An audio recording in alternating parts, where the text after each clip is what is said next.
सन्मान्य उपमुख्यमंत्री दादांचं अपघाती अकाली असं निधन झालं, ते आपल्यातून निघून गेले. पवार कुटुंबियांचं नुकसान झालं, परंतु महाराष्ट्राचं फार मोठं नुकसान झालं. एक मराठा नेता म्हणून त्यांच्याकडं संबंध महाराष्ट्र एक आशेनं पाहायचा. कामाची धडाडी, स्पष्ट वक्तेपणा, धाडस, कार्यकर्त्यांच्यावर प्रेम, माया आणि चांद्यापासून बांध्यापर्यंत कार्यकर्त्याला नाव घेऊन हाक मारणारा नेता हे खूप कमी पाहायला मिळतं. आणि सगळ्यांची जाण चौकशी आणि स्पष्ट वक्तेपणामुळं प्रशासनावर खूप मोठी जरब त्यांची होती. कामाचा त्यांचा जो उरक होता ते आपल्याला सगळ्यांनाच माहिती आहे की एकमेव महाराष्ट्रातला नेता असेल तो सकाळी 6 वाजता आपलं काम सुरू करायचा. आणि मी म्हणजे माझंही वैयक्तिक नुकसान खूप झालं, कारण 14 ते 19 मी राष्ट्रवादीचा लोकसभेचा खासदार होतो. दादांनी, पवारसाहेबांनी मला उमेदवारी दिली होती, मला निवडून आणलेलं होतं. आणि त्या 5 वर्षाच्या कालावधीमध्ये मी पवार परिवाराच्या फार अगदी जवळ होतो, आजही आहे. प्रत्येक त्यांच्या सणाला मी सोबत असायचं. दिल्लीमध्ये सातत्यानं भेट व्हायची आणि खूप एक दादांचा वेगळा स्वभाव आज जाणवते. आज त्यांच्या गेल्यानंतर हे सगळे त्यांचे जे पैलू होते, एक अष्टपैलू व्यक्तिमत्व त्यांना म्हणावं लागेल.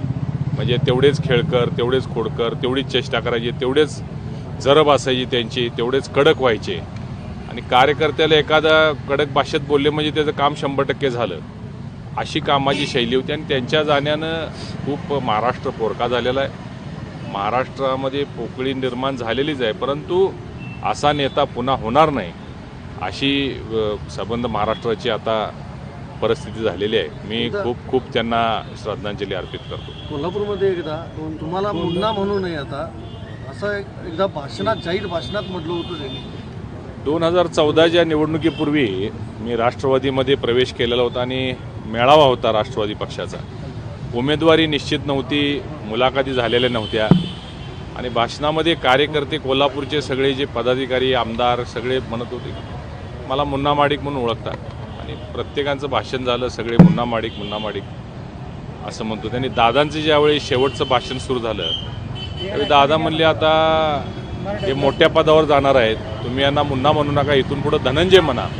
म्हणजे एक संकेतच त्यांनी त्यावेळी दिला की भविष्यात तुम्हाला आता लोकसभेची उमेदवारी देणार आहे, तुम्ही खासदार होणार आहात. हा संकेतसुद्धा नेत्याचं मोठेपण कसं असते बघा. संकेत कशा पद्धतीनं दिलं की एक मेसेज, संपूर्ण उमेदवारी जाहीर केली नाही, परंतु सभागृहात असणाऱ्या 5-10 हजार लोकांना तो मेसेज त्यांनी कोल्हापूरच्या दिला की भविष्यातले आमचे हे उमेदवार असतील. असे अनेक किस्से आहेत दादांच्यासोबत. कोल्हापूरला आले की माझ्या घरी यायचे. त्यांना कोल्हापूरचं जेवण, कोल्हापुरी जेवण खूप आवडायचं. विशेषतः नॉन व्हेजिटेरियन, तांबडा पांढरा मासा खूप आवडीनं खायचे. आमच्या घरचं जेवण त्यांना आवडायचं. आवर्जून डबा सांगायचे कधी आले तर. दिल्लीला आले तर 1-2 वेळा माझ्या दिल्लीच्या घरीसुद्धा कोल्हापुरी जेवणाचा आस्वाद घेण्यासाठी आले. आणि खूप आठवणी आहेत. आता हे न पटण्यासारखं आहे, जे घडलं आहे ते अनपेक्षित आहे. परमेश्वर त्यांच्या कुटुंबियांना यातून स्थिर सावर होण्याची ताकद देव, बळ देव. आणि महाराष्ट्राला सुद्धा सावरण्याची परमेश्वर ताकद एवढी माझी अपेक्षा आहे. दोन्ही राष्ट्रवादी सोबत एकत्र असताना काम केलं, आता दोन्ही राष्ट्रवादी एकत्र यायला वाटतं. मला असं वाटतं की दोन्ही राष्ट्रवादीने त्वरित एकत्र झालं पाहिजे, कारण जी घटना घडलेली आहे ही कुणालाच सहन होणारी नाही आहे. आणि यातून वेगळं काही होण्याच्या आधी या दोन्ही राष्ट्रवादीने एकत्र यावं. आणि खूप चांगली ताकद राज्यामध्ये आहे. 40 खासदार दादांचे होते, 40 आमदार दादांचे आहेत, 10 आमदार साहेबांचे आहेत, खासदार 8-10ची संख्या आहे, राज्यसभेत त्यांची संख्या आहे. हे सगळी मोठी ताकद राज्यामध्ये राष्ट्रवादीची आहे.